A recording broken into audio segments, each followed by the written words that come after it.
paz de Cristo a todos. Sejam muito bem-vindos ao canal Fala Denão para mais uma aula da EBD. O que você vai encontrar aqui? Comentários para ajudar na sua aula, para a capacitação do professor, dos veteranos, daqueles que estão chegando agora, para uma melhor compreensão da aula. Você vai encontrar aqui também grupos no WhatsApp, onde temos professores de todo o Brasil e do exterior, onde compartilhamos conhecimento, fotos, vídeos e material relacionados à EBD. Você vai encontrar aqui também o material em PDF. Eu escrevo assim, no papel, que eu gosto de escrever ainda à mão, mas eu digito tudo, tá certo? E salvo em PDF e mando para você distribuir para outros professores, para os seus alunos. Isso cria uma maior interatividade com a aula e algo extraordinário. Todas as aulas a partir de hoje terão dinâmicas, isso mesmo, dinâmicas que ajudam na melhor compreensão do ensino. Afinal de contas, não basta só falar, muitas vezes é preciso mostrar para que as pessoas compreendam melhor, tá certo? Vamos então a mais uma aula da EBD. Roda mesmo.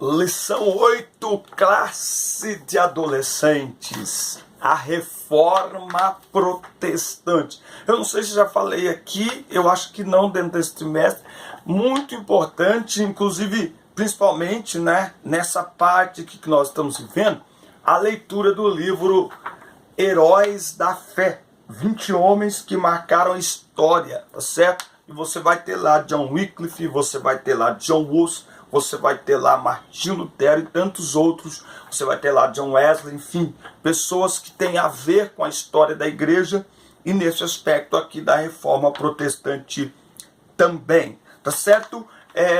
Esse é um trimestre para quem gosta de história, tá bom? E nós vamos entender algumas coisas que aconteceu ao longo da história da igreja. Os objetivos da lição de hoje é relatar os antecedentes da reforma protestante, é ensinar o que levou Lutero a fazer a reforma protestante e demonstrar as conquistas da reforma protestante. Infelizmente, com o tempo,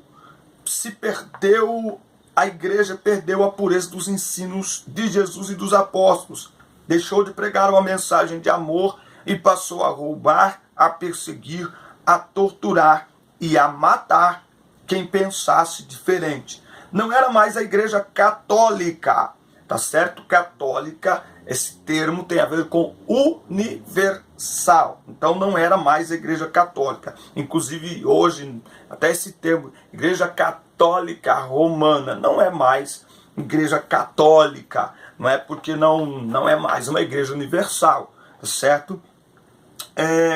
Ela passou a ser católica romana, não mais submissa ao fundador Jesus Cristo, mas ao Papa romano, tá certo? Então, com o passar do tempo, a igreja passou a ser liderada apenas como mais uma instituição, onde a palavra dos homens era mais influente que a palavra de Deus. A pior ameaça à fé cristã é exatamente o povo não ter acesso à Bíblia, como se a sua leitura e interpretação fosse destinada a apenas um grupo seleto de pessoas. Digo que ainda é, porque alguns ainda hoje se colocam como superiores aos outros, como se a eles exclusivamente fossem dadas revelações que aos comuns não são possíveis. Então, nós vamos ver aqui as tentativas de mudança. E aí ele vai falar aqui de 3 homens. Pedro Valdo, no ano de 1175 d.C., depois John Wycliffe em 1376 e depois John Hus. John Hus, ou é conhecido como o Ganso, porque o Hus aqui é pato ou ganso, ele morreu 100 anos, 98 anos antes de Martinho Lutero. John Hus foi queimado na fogueira e enquanto estava sendo queimado ele disse: vocês podem estar queimando hoje o ganso, mas daqui a 100 anos, Deus vai levantar um cisne. E esse cisne aparece 98 anos depois, chamado de Martinho Lutero. Estes homens fizeram tudo para colocar a Bíblia ao alcance de todas as pessoas. O maior problema desse período era que para a igreja, a Bíblia não podia estar na mão das pessoas comuns. Então a única tradução bíblica estava no latim, uma linguagem que só os intelectuais entendiam, tá certo? Então tudo que as pessoas podiam fazer ao ir à igreja era escutar o que estava sendo ensinado, pregado, e eles não tinham como conferir se aquilo que estava sendo falado do altar era a palavra de Deus. Desta maneira, estes homens começaram então a manipular o povo com a Bíblia. E aí é no meio disso que surgem estes 3 homens, entre tantos outros, tá certo, que vão dar origem a um enfrentamento a esse sistema que aí estava, não é? Então, Pedro Valdo vai criar um movimento e os seus seguidores são chamados dos valdenses. Eles foram perseguidos pela igreja, fugiram, foram caçados como animais. Muitos foram presos, torturados e mortos. Mas quanto mais fazia isso, mais o movimento crescia. Depois o Wycliffe, ele mostrou que o ensinamento dado pela igreja era contrário ao que estava na Bíblia. Só não foi morto e preso porque pessoas ricas o protegeram. Mas ele conseguiu traduzir a Bíblia para o inglês. E passou a ensinar que o Papa era um homem comum e que Cristo é o cabeça da igreja. Então, estes homens bateram de frente com o sistema que aí estava. Tá? E João Hus, em 1402, que ao ler os materiais de Wycliffe, começou a ensinar as suas ideias, pregando na língua que o povo pudesse entender. Esses homens eram considerados hereges pela igreja. Olha que coisa horrível, né? João Hus foi perseguido, preso e condenado a ser queimado vivo no dia 6 de julho de 1415. O que ele fez para merecer esta morte? Apenas acreditar e ensinar que a Bíblia é a palavra de Deus e a autoridade final na vida da igreja. Então, estes homens são verdadeiros heróis da fé. Defenderam a verdade com suas próprias vidas. E quanto mais foram perseguidos, mais resultados produziram para o reino de Deus. São verdadeiros gigantes espirituais. E faço aqui uma observação. Nada pior para a igreja do que líderes, pessoas influentes, mas sem o temor de Deus e, portanto, fora de sua direção. Estes homens e tantos outros foram perseguidos pela igreja por pregarem e ensinarem a palavra de Deus como ela é. O mais lamentável nessa situação é que ainda hoje, mesmo depois de todo o sacrifício feito para colocar a Bíblia na mão de todas as pessoas, muitos se deixam levar pela manipulação de alguns, pelo simples fato de não lerem nem meditarem diariamente na palavra de Deus. Enfim, a mudança. Aqui nesse tópico ele vai falar do que Martinho Lutero fez, e ele vai falar das 95 teses que Martinho Lutero vai afixar na abadia de Wittenberg, na igreja de Wittenberg. Você sabe que Martinho Lutero era um monge, e ele um dia estava subindo uma escadaria como forma de indulgência por seus pecados, quando ele se lembrou de ter lido Romanos 1,17, numa Bíblia velha encontrada na biblioteca do convento onde ele estava, e lido que o justo viverá pela fé. Quando ele estava subindo a escadaria de joelhos, ele como que ouve aquilo nos seus ouvidos, ele se levanta envergonhado, e a partir desta percepção, desta compreensão, ele vai desenvolver as 95 teses. E a reforma protestante, essa mudança, ela produz as chamadas 5 solas da reforma protestante: sola gratia, sola fide, solus Christus, sola escritura, soli deo gloria. E é sobre isso que nós vamos falar aqui, e eu acho que vale a pena a gente fixar nisso aqui em conjunto com a lição. Então, sola fide, ou somente a fé. Desse princípio, subtrai-se a afirmação de que o homem é justificado do início ao fim, única e exclusivamente pela fé, sem qualquer acréscimo das obras, mérito humano, já que é um dom, um presente de Deus. Na cruz, os pecados dos homens foram lançados sobre Cristo, cumprindo assim a justiça de Deus. Esse é um ato de graça, por meio do qual Deus perdoa todos os nossos pecados, passados, presentes e futuros, e nos declara como justos diante de si, sendo suficiente a justiça de Cristo a nós imputada e recebida somente pela fé. Solos Cristos. Essa proposição foi uma reação contra a igreja secularizada e contra os sacerdotes que se colocavam numa posição especial para mediar a graça e perdão de Deus através dos sacramentos e das indulgências. A reforma defendeu que a mediação entre o homem e Deus é feita somente por Jesus Cristo, já que a salvação do pecador é uma obra exclusiva dele.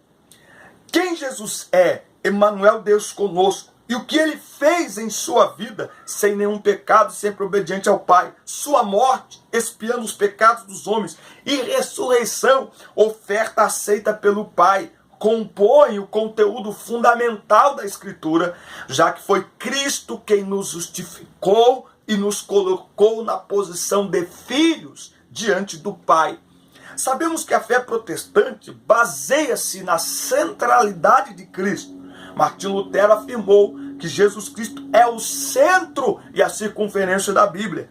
Nesse mesmo sentido, Ulrich Zwingli aduziu que Cristo é o cabeça de todos os crentes, os quais são o seu corpo, e sem ele o seu corpo está morto. Então, solos Cristos. Sola a Escritura, somente a Escritura. A cosmovisão reformada se funda no fato de que não há verdades concorrentes, mas que existe uma única verdade absoluta fundada na Bíblia Sagrada. Diferente da posição de que tudo é relativo, que cada um tem sua verdade, que o padrão de conhecimento é a razão, a lógica, as experiências ou o senso subjetivo, o cristão afirma que há apenas uma coisa que pode legitimamente funcionar como padrão supremo: a palavra de Deus.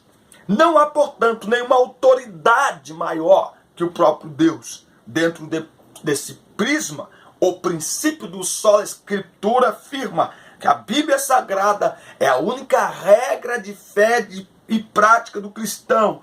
É onde se encontram os fundamentos da teologia cristã. Não são a tradição, os credos, as revelações humanas, os concílios ou o que autoridades espirituais afirmam. Não. A autoridade dos cristãos e da igreja é a Escritura, inspirada por Deus, inerrante e suficiente.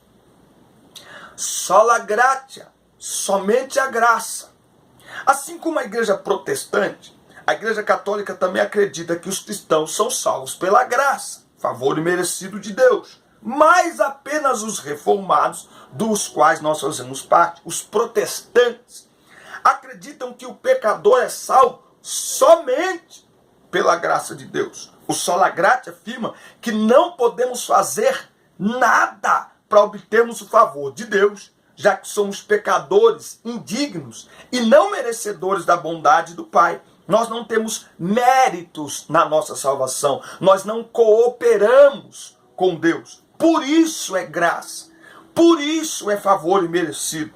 E talvez por isso seja tão difícil aceitar o Evangelho de Cristo. Como assim eu não preciso fazer nada? Como cristãos somos moldados à imagem de Cristo. Isso naturalmente nos leva a fazer algumas coisas e deixar de fazer outras.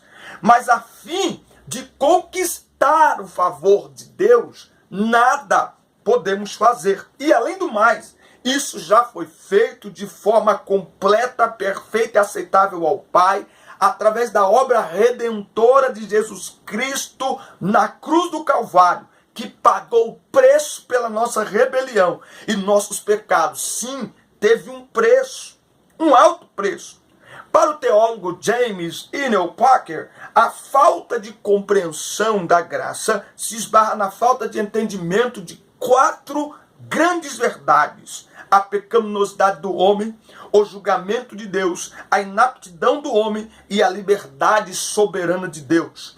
É pela graça que somos salvos, justificados, regenerados, santificados e glorificados. É isso, não vem de nós, mas solamente de Deus. É graça pura, sem mistura. Só lhe deu glória, somente a Deus a glória.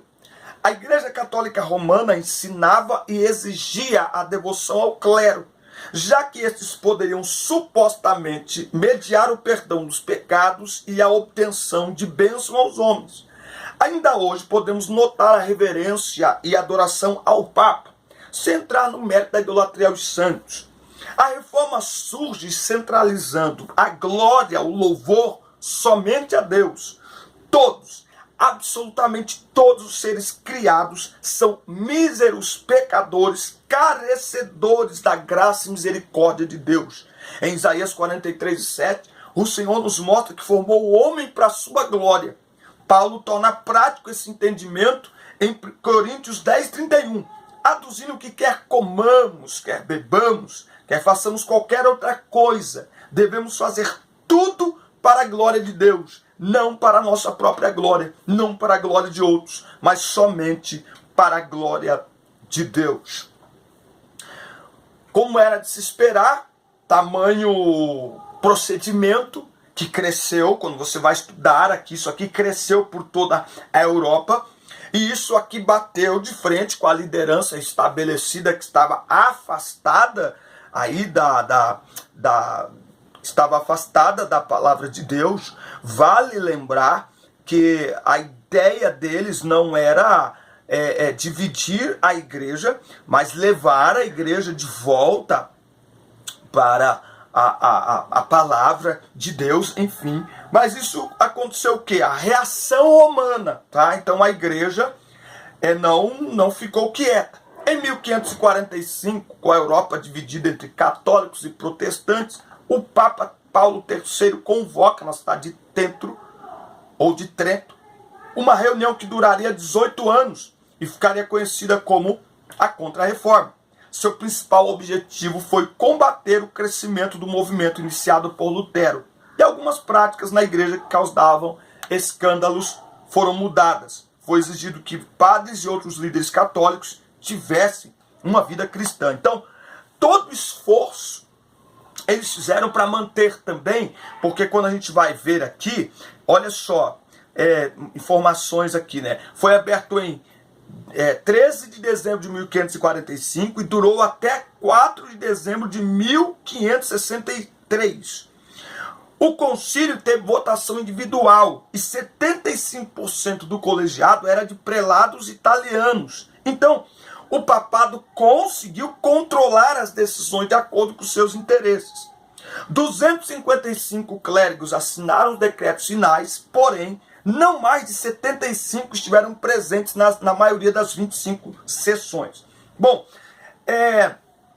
a ideia então dos reformadores não era dividir a igreja, mas levar a igreja de volta à pureza e firmeza da palavra de Deus, tá certo? Mas, claro que isso não ficou barato. Eles sofreram muito, muitas pessoas foram perseguidas e todo um esforço foi feito para que a Bíblia continuasse fora das mãos do povo. Então, nós podemos afirmar que a maior, eu vou afirmar aqui, a maior contribuição da reforma protestante foi colocar a Bíblia na mão do povo, aproximar o povo da palavra de Deus, para que todas as pessoas pudessem e possam ter acesso à palavra de Deus, lendo, estudando, pesquisando e compreendendo, para que ninguém mais fique na mão de um e de outro, sendo manipulado,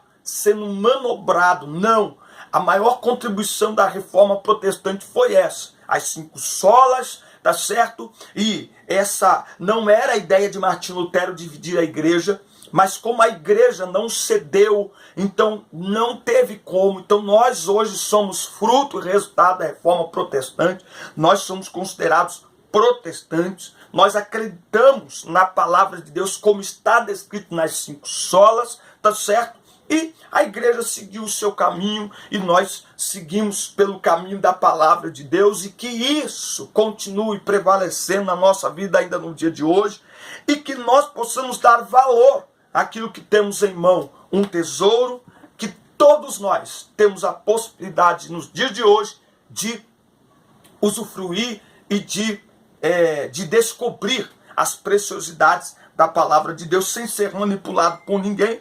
Mas ainda existem pessoas manipuladas e ainda existem lugares onde a Bíblia não chegou e, portanto, as pessoas não têm a liberdade de aprender, de ler a palavra de Deus. Dinâmica da aula de hoje, muito simples, muito fácil para você fazer. Fotos de uma Bíblia e fita adesiva. Fotos de uma Bíblia, qualquer Bíblia, capa de Bíblia, pode ser colorida ou não precisa. Coloque embaixo da cadeira dos alunos antes que eles cheguem na sala de aula. Comece a aula lendo a parábola do tesouro escondido em Mateus 13 e 44. E pergunte aos alunos qual seria a reação de vocês se soubessem que tinham um tesouro em mãos que muitas outras pessoas não tiveram acesso. Como eles reagiriam? Ao saber que tem em mãos um tesouro preciosíssimo que muitas outras pessoas não tiveram e ainda hoje não têm acesso. Espere ali as perguntas deles e peça então que eles tirem de debaixo da cadeira. Isso mesmo, as fotos das Bíblias, você vai pegar a fita adesiva e colocar embaixo da cadeira. Peça que eles tirem com cuidado essas fotos da Bíblia Sagrada e eles vão ver a Bíblia. Pergunte a eles, você trouxe Bíblia? Está no celular? Está aí? Então, essa aí é a palavra de Deus. Após a Reforma Protestante, que nós estamos estudando, todas as pessoas tiveram acesso à palavra de Deus. Então, é um grande privilégio ter a palavra de Deus nas nossas mãos e na nossa língua, de maneira que a gente possa entender. Seja grato a Deus e aproveite esse privilégio. Descubra as preciosidades desse tesouro que você tem nas suas mãos, a palavra de Deus. Amém? Pessoal, grande abraço, fique na paz, assista, curta, compartilhe, mande para todo mundo. Tem muitos professores que não conhecem o nosso canal, isso aqui é para todo mundo. Manda para aluno, superintendente, coordenador, compartilha geral e até a próxima aula. Valeu, Deus abençoe.